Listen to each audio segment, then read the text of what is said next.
It's fine, but only fine.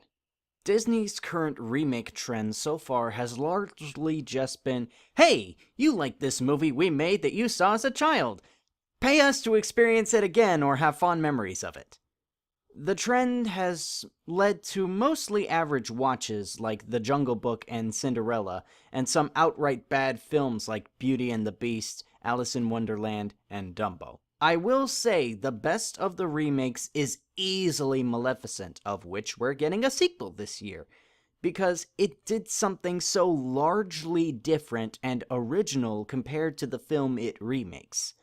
My main issue with the remakes is that they either try to fix perfectly good movies like Beauty and the Beast, or retell a fairly interesting story as a more basic setup like Pete's Dragon, as opposed to finding entirely new original ideas for them. Again, except Maleficent. Aladdin ends up being one of the average watches, a movie that sometimes hits a few solid notes of the original and a few of its own, but largely feels somewhat forgettable, even as I write this 90 minutes having seen it. It pretty much feels like a 2-hour long "Remember the original you love so much" advertisement. Or maybe a better analogy would be a miniature Will Smith genie dancing on top of your DVD/Blu-ray of Aladdin and getting his little footprints on the cover. Yeah, there's a little bit more new, and it feels like it's lightly ruining a good film, but you just love the original more. Speaking of Will Smith, he was largely getting the most flack for replacing the iconic and late Robin Williams as the genie, and his blue CGI effect not being the most convincing. I'll say the same thing I said about Alita's eyes. It stops being a problem when you get into it. His performance is largely his own and different from the 1992 version, playing more as a life coach than the Jolly Giant of the original.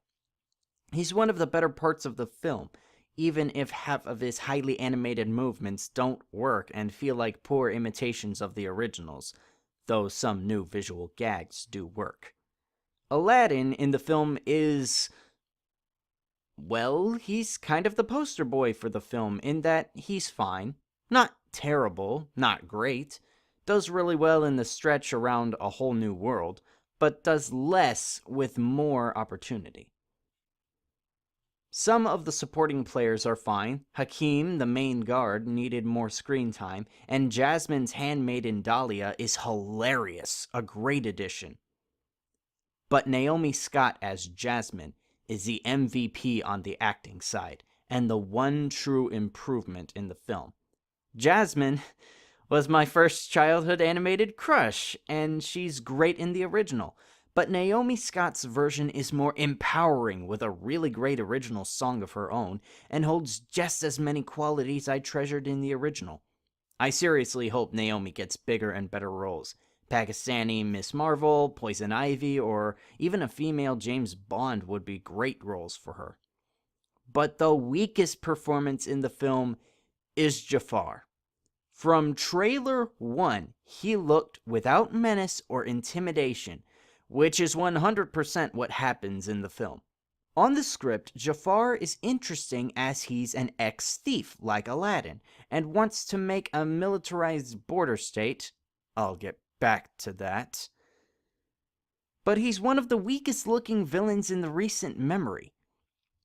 I almost wish Benedict Cumberbatch or Tom Hiddleston had the role, and you could, just making another parallel with the character, as the original Jafar was truly menacing. Abu and Iago have less screen time and personality, though it's not all gone, and Carpet has a bit more to him.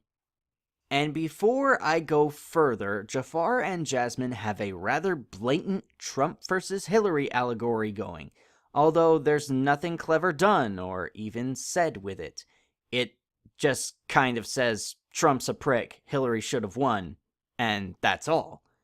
Personally, I prefer the idea of Jafar as a Westerner who loves Agrabah and would like to use an old feud to rule it.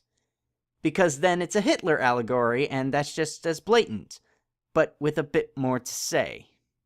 The most notable element of this film, which pretty much follows the original film with tiny variations, is the pacing differences. In the first 5 minutes of 1992's Aladdin, we've had our intro and been introduced to Jafar and the Cave of Wonders, which isn't as fascinating as the original, and Aladdin is still a minute away from introduction. In this film, Aladdin and Jasmine have met by the 5-minute mark. In the original, it took 17 minutes. Now, you might think this is better pacing, but it's not. 1992 Aladdin is 90 minutes. This one is 2 hours. This is because, despite rushing various parts, they drag some others on top of their additions. It also takes away mood and atmosphere from some scenes, making some entire sequences and rather important plot points in the original screenwriting coincidences in this version. I'm not saying the film needed to be shorter, but do more with its runtime than pad out to the next homage. Unfortunately, this is mostly as same as before, just not as good and more case. Jafar only has one truly, "ooh, I hate that guy" moment that contradicts his character and just feels like trying to copy the original. Scenes of wonder and tension are rendered less so thanks to staging and action scenes being not as fluid, and the scope/scale of the originals is lost in almost every sense, with most of the sets, costumes, never really making you feel that it's real. Plus, Genie's rules get a bit of the Beauty and the Beast remake treatment in that they try to make it rather strict, but it just gets in the way of the drama and tension. And yes, it copies the "be yourself" message of the original, but it comes off a little bit weaker. I feel like Disney should have just made this film entirely about Jasmine. She's the best character, the best acted, the one upgraded from the original. Why not have her at the beginning sneaking around and seeing Jafar's plans, meeting Aladdin from her perspective and giving her the main driving force? Hell, I'd make it so she'd end up getting the genie, whom I might have cast a woman in this role and have a Shantae homage. I just think it might have been better and allowed another female director, preferably Catherine Bigelow of The Hurt Locker or Lexi Alexander of Punisher Warzone, to take this project because Guy Ritchie doesn't seem to be here. Oh, yeah, it's a Guy Ritchie film, and the least stylistic of his works. I know people have somewhat gotten annoyed of his style in how he shoots/edits/structures a film, but there's an energy in that makes somewhat messy films like Revolver or Man from U.N.C.L.E. somewhat entertaining, and like he's trying. Here, his energy that would make the One Jump Ahead song really great is rendered rather stunted. Maybe it's because Disney told him to calm down, or some CGI-heavy scenes made him have to be restrained. Maybe he wasn't the best choice for a musical, or maybe he just wanted to try this. About the most interesting his filmmaking gets is a fairly elaborate edited one-shot early in the film, and about 2 scenes where he does his cutaway from the main thing shtick. It honestly makes his voice rather quiet and relying more on his effects team, as this is cinematographer Alan Stewart's first major film in this position, and he feels a little lagging in energy, but does create some great visuals in conjunction with the effects team and production designs department. Honestly, I know this will sound weird as I did a giant dissection on why it didn't completely work, but I prefer Ritchie's King Arthur film as it was a big bloated mess trying a lot of new things. Hell, Aladdin might have been better if Ritchie was able to make it his usual crime comedy spin. Most of this Aladdin feels like a stage show, which makes sense as Aladdin has been a popular one for years. I saw one in Brisbane recently and it was pretty good. Two changes I liked for the stage was establishing Jafar got his powers and information from a snake god. Awesome. And Aladdin had a street gang he was friends with instead of Abu, which added to the be yourself theme and allowed for multiple handmaidens to flirt with. Honestly, I don't know why they didn't copy this stuff, as it adds more cool stuff, lets Guy Ritchie do his thing more, and I know they borrowed the genie's human form and clothing from the show, so it's silly to not have borrowed more. Hell, Disney could have tapped into the original Aladdin's Chinese connection, as it took place in the Middle East and China, and have Aladdin played by a Chinese actor, and Disney more clout with the Chinese market they're so keen to please. Instead, the only new influence appears to be Bollywood, which doesn't make that much sense, as Aladdin is an Arabian/Chinese tale, not Indian. The cultures might be somewhat regionally close, but it'd be like saying Hinduism and Islam are similar faiths, or Mayan and Aztec culture is the same. It either feels like Disney might try to get into the Indian market with this, or Western filmmakers are making mistakes again.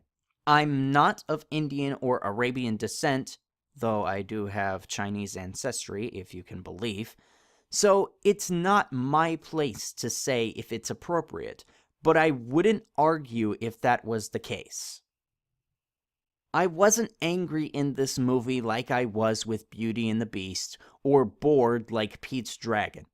It's about the same as The Jungle Book in that I enjoyed myself. Smith and Scott were great actors, the songs were fun, especially Jasmine's new one. A Whole New World was the best part and just as magical as the original. Dahlia, played by Nasim Pedrad, got the biggest laughs from me. A new dance sequence was a lot of fun. The effects were mostly great. The stunt and dance choreography/performers were excellent. The music, especially orchestral side, was great, and even the adaptations, and I just had fun with it. I'd recommend seeing it with someone who either really wants to see it or who knows you will love it. It's fun, but when we talk about Aladdin, everyone will still think of the original, and this will be less known than the third animated film. I actually think Disney doesn't care, though, if you love or hate this film, because you're still going to love Disney. If you love this film, then you'll buy the soundtrack, the merch, and see Disney's next remakes while buying and watching the original Aladdin films. If you hated it, you'll still watch and buy the originals if you haven't seen them in a while. Try to compare the trailer to the film, and just talk about how great the original is. Disney wins, no matter what. Unless everyone doesn't go to see this film. And that's not happened. It's a big budget Disney film based on one of their most popular films with a popular actor, and is coming out after people already saw/didn't see Detective Pikachu. And mature films like John Wick 3 and Brightburn are out. It's probably the nostalgia trip and family audiences who will see this. I'm just hoping Godzilla King of the Monsters will do well at the end of the month.